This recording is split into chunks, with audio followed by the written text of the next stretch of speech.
अस्सलाम वालेकुम, कैसे आप सब लोग? आई होप सब लोग ठीक-ठाक होंगे। तो आज का जो व्लॉग है ना, ये मैं स्टार्ट कर रही हूँ नेक्स्ट डे, मतलब जब भाई वगैरह आए थे तो नेक्स्ट डे जो है ना, बस भाई को ये होता है कि हमने नान चने खाने हैं, तो मैं बस बच्चा पार्टी के साथ जा रही थी। अभी जो है ना, वो मेरी आँखें ख़राब नहीं हुई थी, अभी जो है ना सुबह उठते ही रामीन की आँखें ख़राब हो गई। आप लोगों को पता है बहुत ज़्यादा वायरल इन्फेक्शन फैला हुआ है, तो बस हर किसी के साथ जो है ना वो इश्यूज़ हो रहे हैं। तो हुआ ये था कि मेरे ब्रदर इन लॉ को हुआ सबसे पहले आई इन्फेक्शन, वहाँ से फिर रामीन को ट्रांसफ़र हुआ, रामीन से फिर साथ में नूर फ़ातिमा को हुआ, और फिर ये लोग जब नेक्स्ट डे घर चले गए ना, तो मुझे भी हो गया। तो बस ऐसा सही कुछ हुआ सीन। सुबह-सुबह हम लोग जो है ना वो बस नाश्ता वग़ैरह लेके आए, नाश्ता किया, उसके बाद दोपहर तक मैंने कोई इतनी ख़ास वीडियो नहीं बनाई क्योंकि बहुत थके हुए थे, क्योंकि उससे एक रात पहले जो है ना वो प्रॉपर सो भी नहीं सके थे। मतलब जिस दिन भाई वग़ैरह आए हैं ना, तो तकरीबन हम सुबह 4 बजे या साढ़े 4 बजे के करीब सोए हैं, और फिर सुबह टाइम से उठ भी गए थे। और उसके बाद फिर मैंने जो है ना ये वीडियो बनाई, थोड़ा मुझे इंस्टा के लिए काम करना था, और उसके बाद फिर हम लोग शाम के टाइम गए थे मैकडॉनल्ड, क्योंकि बच्चों को जो है ना वो दिल कर रहा था कुछ खाने का। तो हमने सोचा कि चलो बाहर से हो आते हैं, और इसके अलावा भी हमने कहीं जाना था, तो बस वहाँ से हो के तो फिर हमने वापसी पे मैकडॉनल्ड लिया। बस पाकिस्तान आते ही बच्चों को जो है ना वो कभी गला ख़राब, कभी कोई वायरस अटैक कर देता है, क्योंकि वहाँ इतनी हर चीज़ साफ़-सुथरी होती है, साफ़-सुथरे माहौल होते हैं, और आहिस्ता-आहिस्ता जो है ना वो यहाँ पे जब बच्चे आते हैं तो फिर कोई ना कोई मसले होते रहते हैं। और मैंने एक वीडियो में ये वाला ड्रेस पहना हुआ था इंस्टा पे, तो मुझे बहुत से लोग पूछ रहे थे, तो ये ड्रेस एथनिक है, ये मेरी ईद की वीडियो में आप लोगों ने देखा भी होगा। तो बस मैंने ये वही पहना हुआ था, और यहाँ पे बच्चों को जो है ना वो मील्स वगैरह लेके दे दी हैं। इवन दो हम लोग बहुत एहतियात करें, इनको कोला-शोला बिल्कुल भी नहीं दे रहे हैं, और ठंडी चीज़ें भी नहीं दे रहे हैं, अवॉइड कर रहे हैं कि इनको जो है ना कोई ऐसी चीज़ ना ही दी जाए, तो फिर भी जो है ना इनके गले ख़राब हो चुके हुए हैं। तो नेक्स्ट डे ऐसे ही बस बिज़ी-बिज़ी सा गुज़र गया, और उसके बाद जो है ना ये नेक्स्ट डे का व्लॉग है। नेक्स्ट डे भी हम लोग सुबह-सुबह उठ के कहीं गए थे, मुझे अभी याद नहीं आ रहा, लेकिन बस हमारा जो है ना वो फिर सारा टाइम बाहर ही गुज़रता है। जब भाई थोड़े दिन के लिए तो आते हैं भाई, तो उसके बाद जो है ना फिर हमारी एक प्रॉपर रूटीन स्टार्ट होती है। अभी ये जो मैं आप लोगों को दिखा रही हूँ कि मेरी आँख जो ख़राब हो चुकी है, अभी स्टार्ट हुई थी, तो मैंने जो है ना वो ज़्यादा नहीं दिखाया व्लॉग में, क्योंकि वो मुझे अच्छा भी नहीं लग रहा, इतना अजीब लगता है। मैं खुद भी अगर किसी को देखूँ तो मुझे वो थोड़ी-सी ना इरिटेशन होती है, अगर किसी की मैं इन्फेक्शन देख लूँ। तो मैंने कहा आप लोगों का भी जो है ना वो दिल ना ख़राब हो, तो अभी ये स्टार्ट ही हुआ था, तो मैंने आपको दिखाया, तो बहुत ज़्यादा स्प्रेड हो रहा है। मैं भी यहाँ पे आपको ड्रॉप्स भी दिखा रही हूँ कि ये इतने बेस्ट ड्रॉप्स हैं कि अगर आप इसको एक दिन में 4 से 5 या 6 दफ़ा भी इवन यूज़ कर सकते हैं, थोड़े-थोड़े 2-2 3-3 घंटे के वक़्फ़े के साथ, तो आपकी आइज़ बहुत जल्दी हील करती हैं। जैसे मेरा इसलिए थोड़ा लंबा प्रोसेस हो गया, क्योंकि पहले मेरी लेफ़्ट आई ख़राब हुई, उसके बाद वो एक दिन में ठीक हुई, तो साथ ही जो है ना वो दूसरी आँख भी ख़राब हो गई। फिर उनको प्रॉपर्ली रिकवर होने में 2 से 3 दिन लग गए थे, लेकिन ये है कि इसके साथ जो है ना वो जलन और इरिटेशन को बहुत हद तक आराम आ जाता है। तो अभी जो है ना वो सब लोग रेडी-शेडी होके निकल चुके हुए हैं, और भाभी वगैरह, मामा और भाई सब लोग जा रहे हैं कहीं पे, और मैं नहीं जा रही हूँ क्योंकि मेरी आँख जो है ना वो बहुत ज़्यादा हुई है। तो मैं इसलिए आप लोगों को भी ये कहूँगी कि अगर आप लोगों को इन्फेक्शन हुआ है तो अवॉइड करें किसी के घर आना-जाना, क्योंकि अगर किसी घर में किसी एक को हो जाता है तो फिर तो ज़रूरी है कि सबको ही होना होता है। लेकिन अगर आप लोग ज़्यादा लोगों से नहीं मिलेंगे, इतना इंटरेक्शन नहीं होगा, तो उसके चांसेस कम है कि दूसरों को भी नहीं लगेगा, इसलिए मैंने आप ही की तरफ रुकना था। इवन मैंने घर में रहते हुए भी बहुत ज़्यादा एहतियात की है, और अल्हम्दुलिल्लाह कि अभी तक बाकी किसी को नहीं हुआ, क्योंकि मुझे तो अब रिकवर हुए भी तकरीबन 1 दिन पूरा हो गया हुआ है, और मतलब मैं सबसे दूर-दूर ही रही हूँ। आप ही की तरफ जाके जो है ना ये हम लोग केक लेके गए थे, तो मुझे जो है ना वो चॉकलेट केक बड़ा पसंद है, और मुझे आजकल इतना डर लग रहा है ना कि ये बाहर की चीज़ें खा-खा के कभी कुछ तो मेरा वेट गेन ना हो जाए।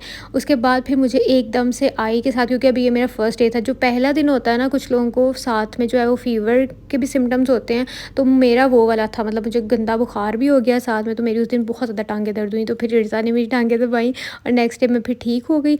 और मैंने बहुत मतलब छोटे-छोटे क्लिप्स बनाए हैं सारे दिनों के, बस मुझे ये था कि मैं रिकॉर्ड करती जाऊँ, ताकि मैं आप लोगों के साथ एटलीस्ट शेयर तो कर दूँ ना, कि जिस दिन मुझे टाइम मिलेगा। तो अब जो है हम लोग जा रहे हैं भाभी की अम्मी की तरफ अगले दिन। बस जल्दी-जल्दी हमारे जो है ना वो काम होते हैं कि एक दिन हम कहीं जा रहे हैं, एक दिन कहीं जा रहे हैं। तो अभी तक जो ना मेरी आँखें बहुत हद तक रिकवर हो चुकी हुई थी, लेकिन फिर भी काले चश्मे मैंने नहीं उतारे थे, और अपने आँखों को अपने हाथ भी नहीं लगा रही थी, ताकि जो है वो कहीं और किसी चीज़ पे ना लगे, और वायरस जो है ना वो ट्रांसफ़र ना हो। तो उसके बाद फिर वहाँ से हम वापस आए, तो अभी जो है ना वो नानों की तरफ जा रहे हैं, क्योंकि नानों से भी मिलना था भाई वगैरह ने। और आप लोगों को भी जाके नानों से मिलवाती हूँ, क्योंकि बहुत देर देर से जो है ना मैंने नानों को दिखाया ही नहीं व्लॉग में, तो बहुत से लोग जो है ना वो मिस भी कर रहे होंगे। तो बस अल्हम्दुलिल्लाह अच्छे दिन जा रहे हैं, सारे दिन बिज़ी गुजरते हैं, और मुझे जो है ना वो वैसे ही मसरूफ़ियत वाली लाइफ बड़ी अच्छी लगती है। मुझे वो वेले-वेले लाइफ अच्छी नहीं लगती, और फिर इंसान सड़ा हुआ भी बहुत रहता है। तो मेरे साथ भी यही सीन है और बच्चों के साथ तो वैसे भी अल्हम्दुलिल्लाह बच्चे आ गए तो दिल लगा रहेगा। तो यहाँ पर जो है ना वो भाई जो है नानों की बात करा रहा था। नानों के गाँव का कोई बंदा था उनके जानने वाला था तो उनसे बात हो रही थी और फिर वापसी पे मतलब बस मैंने थोड़े-थोड़े क्लिप्स बनाए हैं ताकि मैं मेरी कोई ऐसी चीज़ मिस ना हो जाए जो मैंने आप लोगों के साथ शेयर ना की हो इन 2-3 दिन के अंदर जो भी ये व्लॉग है मेरे ख़्याल से 3 या 4 दिन का व्लॉग है। उसके बाद फिर हम किचन क्यूज़ीन पे रुके थे ब्रेड श्रेड लेने के लिए तो बस आज का इतना सही व्लॉग था। और उसके बाद मैं नेक्स्ट डे उठी तो आज मेरा जो है ना मैंने ये भाई भाभी से बोला था मुझे पता है ये पोहा यहाँ से पाकिस्तान से मिलना बहुत मुश्किल अगर मिलेगा भी तो इतना अच्छी क्वालिटी का नहीं मिलेगा। दराज़ पे इवन मैंने देखा था कि पोहा मिल रहा है और इंडियन से मैंने बहुत ज़्यादा सुना हुआ है। ये मेरे ख़्याल से राइस के कुछ फ्लेक्स टाइप होते हैं। आप लोग सर्च कर लेना कि क्या होता है, चावल की होते हैं। तो बस इसको जो है ना मैंने हाफ़ से थोड़ा सा ज़्यादा पौना कप लेके तो उसको मैंने अच्छे से वॉश कर लिया। वॉश करने के बाद इसको हमने भिगोना नहीं होता, ना इसको गर्म पानी में आपने पकाना ना बॉयल करना। ये ऐसे ही जो है ना वो बड़ा अच्छे से कुक हो जाता है। तो अगर कोई किसी ने ट्राई किया हुआ तो मुझे बताइएगा और अगर मुझे कोई इंडियन देख रहा है तो वो बताइएगा कि मैं कैसा बना रही हूँ, क्योंकि मैंने इंडियंस की ही रेसिपी देखी थी। तो पाकिस्तान में मैंने जो है ना वो कभी किसी को देखा नहीं है पोहा बनाते और खाते हुए। तो इसके लिए मैंने क्या किया, एक प्याज लेके उसको कट कर रही हूँ और साथ में जो है ना बड़ा ईज़ी पीज़ी सी इसकी रेसिपी और इतनी मज़े की लगती है। अच्छा मैं आप लोगों को टेस्ट बता देती हूँ कि इसका टेस्ट किससे सिमिलर है। जैसे मटर वाला पुलाव होता है ना तो बहुत तो उससे टेस्ट सिमिलर है, क्योंकि ऑब्वियसली ये भी चावल की ही एक आइटम है और राइस का ही बना होता है ये भी। तो इस वजह से टेस्ट बहुत, लेकिन इतनी झटपट बनने वाली और इतनी हेल्दी रेसिपी है ना कि बस अब मैंने 2 पैकेट्स मंगवाए हैं और नेक्स्ट जब भाई का चक्कर लगेगा मैं फिर से मंगवा लूँगी, क्योंकि मैंने फ़िलहाल तो इसको ट्राई के लिए मंगवाना था कि अगर मैं देखूँगी मुझे अच्छी लगती है तो फिर मैं मंगवा लिया करूँगी। तो क्योंकि बाहर आपको पता है इंडियन स्टोर्स भी होते हैं सारी कंट्रीज़ में, तो वहाँ से हलाल फूड भी इजीली मिल जाता है और इंडियन पाकिस्तानी स्टोर से एक दूसरे की चीज़ें भी, यानी जैसे बाहर रहने वाले इंडियंस जो हैं वो हमारे नेशनल मसाले यूज़ कर लेते हैं, शान के मसाले यूज़ कर लेते हैं बिरयानी के और ये वो।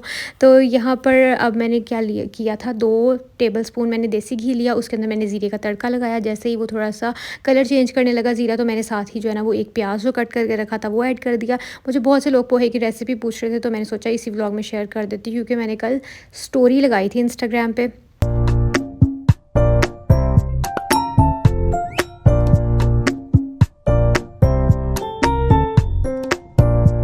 तो चलें जी, अब रेसिपी को करते हैं कंटिन्यू। तो बस इसके अंदर कोई टमाटर टमूटर कुछ नहीं डालना होता। जब थोड़ा सा इसका कलर प्याज का चेंज हो जाएगा तो फिर इसके अंदर हमने हरी मिर्च डाल देनी है और बाकी के जो स्पाइसेस होते हैं ना वो हम इसके अंदर ऐड कर देंगे। इसके अलावा सब्जियों में ज़्यादातर लोगों ने इसके अंदर जो है ना मटर डाले हुए थे और साथ में जो है ना वो मेरे ख्याल से मूंगफली जो है ना पीनट तो इसके अंदर जाता ही जाता है। तो मेरे पास वो छिलकों वाला नहीं पड़ा हुआ था रेसिपी में, मैंने वो वाला देखा था तो मैंने जो है ना वो रोस्टेड वाला ही डाल लिया जो कि मेरे पास था। तो ये जी मैंने इसके अंदर हरी मिर्चें भी डाल दी हैं। मैं इसके अंदर बार बार टमाटर बोल रही हूँ, मटर जो है ना वो उबले पड़े हुए थे तो बस उनको मैंने डीफ्रोस्ट किया बाहर निकाल के और उसके अंदर मैंने बाकी स्पाइसेस भी ऐड करके मैं इकट्ठा ही जो है ना वो इसके अंदर मैंने हल्दी, लाल मिर्ची और नमक ऐड कर दिया, बस आपकी क्वांटिटी के हिसाब से। तो आपको पता ही है जो कुकिंग करते हैं, मैं इसलिए स्पाइसेस कभी जो है ना वो मिन के नहीं बताती कि हाँ इतना डालो, क्योंकि जो भी कुकिंग करने वाला बंदा है उसको पता ही होता है कि इस चीज़ में कितने स्पाइसेस जाएंगे। तो अगर अभी तक आप लोग मेरा व्लॉग देख रहे हैं ना तो व्लॉग को लाइक कर दें और अगर आप लोगों को ये पोहा शोहा चाहिए ना तो आप जो है वो जाके दराज पे सर्च करके तो वहाँ से मंगवा भी सकते हैं अगर आपने ट्राई करना है। और अगर किसी ने ट्राई अभी तक किया हुआ है तो मुझे कमेंट्स में लाजमी बताइएगा। और ये जी मैंने इसके अंदर पीनट डाल दिए जो कि घर पे ऑलरेडी ये वाले पड़े हुए थे मेरे पास। इसको थोड़ा सा जो है ना वो मैंने भून लिया साथ ही, और मैं इसलिए इतनी डिटेल में जो है ना वो दिखा रही हूँ कि अगर किसी ने बनानी भी हो तो हेल्प हो जाए। और दूसरा ये कि जो इंडियंस मुझे देख रहे हैं ना वो भी मुझे बता सकें कि मैंने जो है ना वो कोई गलती तो नहीं की है। अच्छा, उसके बाद जो मैंने पोहा धो के रखा हुआ था साइड पे वो मैंने इसके अंदर ऐड कर लिया और 2-3 मिनट के लिए बस मैं इसको अच्छे से मिक्स करूँगी, यानी कि इसको भून लूँगी। और अगर आपको लगे थोड़ा ड्राइंग है तो आप पानी डाल के इसको कर सकते हो, थोड़ा सा जो है ना वो गला सकते हो, लेकिन मुझे ऐसे ही बड़ा परफेक्ट लग रहा था खाने में भी और देखने में भी, और इसको ज़रूरत भी नहीं थी। और मैंने जो है ना बस इसको ऐसे ही रहने दिया। अभी मैं सर्व करूँगी और मैंने भाई को भी टेस्ट कराया, भाभी को भी कराया, तो उन सबको बहुत पसंद आया। तो मैंने क्योंकि फ़र्स्ट टाइम ही बनाया था तो इस वजह से मैंने जो है ना वो ज़्यादा मतलब क्वांटिटी में नहीं बनाया कि पता नहीं कैसे बंदा पसंद आएगा या नहीं आएगा। उसके बाद फिर मैंने चाय बनाई, मैंने कहा टाइम चाय पी लो, जे चाय ना पीती तो थोड़ी देर बाद सर में दर्द शुरू हो जानी है और फिर चाय बनाने का बिल्कुल भी दिल नहीं करता। मेरा ये सीन है कि अगर मैं चाय नहीं पीती तो मेरे सर में दर्द शुरू हो जाएगी और उसके बाद जब सर में दर्द होती है फिर मेरा उठ के कोई काम करने का दिल नहीं करता, तो फिर चाय और ही डिले हो जाती है। दोपहर के टाइम भाभी ने जो है ना वो बना लिया था दाल, गोश्त और साथ में चावल और साथ में सैलड। और मेरा जो है ना वो आँखों की वजह से मैं कुछ काम नहीं आज कर पाई, क्योंकि मम्मा मुझे कह रही थी कि अभी नहीं करो। भाभी भी यही बोल रही थी कि आँखों को जितना जो है ना वो गर्मी से मतलब दूर रखोगे ना तो उतनी आँखें जल्दी रिकवर होंगी। तो अब तो मैं अल्हम्दुलिल्लाह बिल्कुल ठीक हूँ। और वीडियो को जो है ना वो ज़्यादा सारा कल वाली वीडियो को प्यार देने के लिए बहुत ज़्यादा शुक्रिया। बस इसी तरह वीडियो को लाइक कर दिया करें और मैं जल्दी जल्दी से व्लॉग दोबारा लेके आती रहूँगी। और यहाँ पे मैं अब अपने लिए खाना निकाल रही हूँ, क्योंकि वहाँ सब लोग बैठ के खा रहे थे खाना, लेकिन मैंने क्योंकि थोड़ा थोड़ा अपने हिसाब से निकालना होता है तो वो मैं यहाँ से ले लूँगी। और साथ में जो है ना अब सैलड लूँगी। और वेट अल्हम्दुलिल्लाह मेरा अभी भी मेंटेन ही है। मेरा 57.7 आया था, आज मैंने सुबह चेक किया था, वरना मुझे डर लग रहा था कि जिस हिसाब से मैं खा रही हूँ ना तो मेरा वेट गेन हो चुका होगा, लेकिन नहीं हुआ। उसके बाद फिर मैंने बच्चों को नेबुलाइज़ कराया रात को, जैसे कि मैंने आप लोगों को बोला है कि आते ही बच्चों को जो है ना थोड़ी थोड़ी तबीयत ख़राब होगी, क्योंकि मौसम यहाँ भी चेंज हो रहा है तो यहाँ के भी बच्चे बीमार हो रहे हैं। तो ये तो फिर वहाँ से आए साफ़ सुथरे माहौल से, तो आहिस्ता आहिस्ता जो है ना यहाँ के माहौल की इनको आदत हो जाएगी। तो इंशाल्लाह मैं मिलूँगी आप लोगों से कल, तब तक जी अपना ख्याल रखिएगा, मुझे दुआ में याद रखिएगा। चैनल पे नए हैं तो सब्सक्राइब कर दें, वीडियो को लाइक कर दें और अपने प्यारे से कमेंट्स वीडियो के नीचे लाजमी जो है ना वो ड्रॉप करके जाया करें, मुझे पढ़ने का बड़ा ज़्यादा मज़ा आता है। तो बस इनके लिए भी दुआ कर दीजिएगा। इंशाल्लाह मैं आपसे मिलूँगी कल, तब तक जी अल्लाह हाफ़िज़, बाय बाय।